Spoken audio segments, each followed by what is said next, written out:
পেঁপে দিয়ে মুরগি মাংস রান্না করব। চলেন আপনাদের সাথে শেয়ার করি কিভাবে রান্না করলাম। আসসালামু আলাইকুম এভরিওয়ান, সবাই কেমন আছেন? আশা করি ভালো আছেন।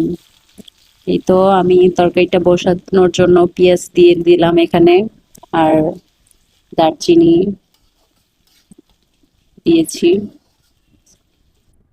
ওগুলো ভালো করে ভেজে আমি পেঁয়াজে একটু লবণ দিয়ে দিই তাড়াতাড়ি মজে যাওয়ার জন্য। এটা আমার বাটা মশলা, আমি বাটা মশলা ইউজ করি সবসময় তরকারিতে। অনেক কিছু গোলমরিচ, তারপরে পোস্তদানা মিলিয়ে অনেক কিছু মিলিয়ে বাটা হয় এই মশলাটা। তো আদা রসুন দিয়ে দিলাম, এক এক করে সব মশলা দিয়ে দিব। আমার পেঁপে দিয়ে মুরগির মাংসের তরকারিটা অনেক ভালো লাগে, অনেকদিন পর রান্না হচ্ছে পেঁপে দিয়ে মুরগির মাংস। সকাল সকাল রান্না করতেছি। তো এখানে ভাতটাও হয়ে গেছে। তারপরে তো এখন আমি মুরগিগুলো ছেড়ে দিলাম, মুরগিগুলো ভালো করে কষিয়ে নিব। কে কে পছন্দ করেন পেঁপে দিয়ে মুরগির মাংস? আমার অনেক ভালো লাগে আলুর থেকে পেঁপে দিয়ে রান্না করলে। আর এখানেই তো পেঁপেটা দেখে নিচ্ছি একটু কেটে।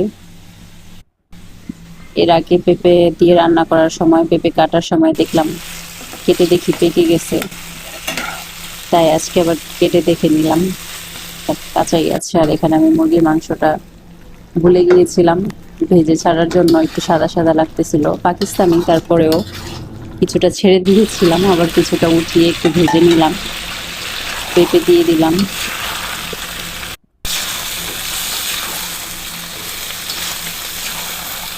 আমি এভাবেই রান্না করি, এভাবে রান্না করলে খুব মজা হয়।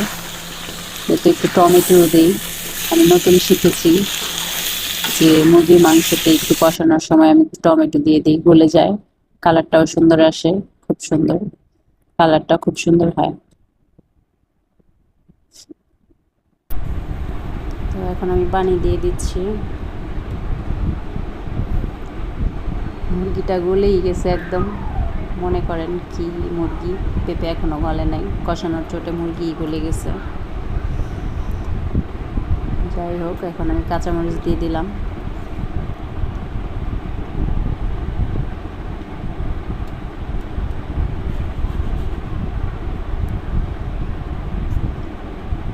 তো একটু লবণ দিয়ে দিচ্ছি।